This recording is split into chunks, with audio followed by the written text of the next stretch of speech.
You see this, you have to separate this top part from the bottom part and use 10mm wrench on the bottom to hold that bit. So first you have to remove this plastic holder.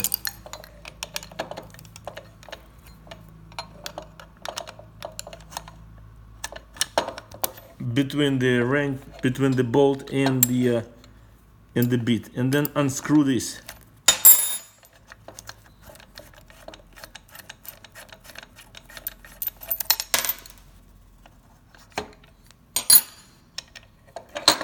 Okay, in order to remove this, you need to unscrew this guide too.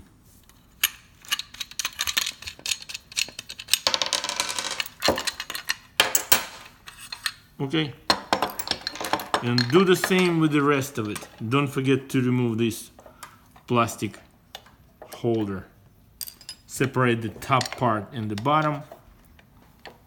Use 10mm wrench on the bottom and 13mm wrench on top.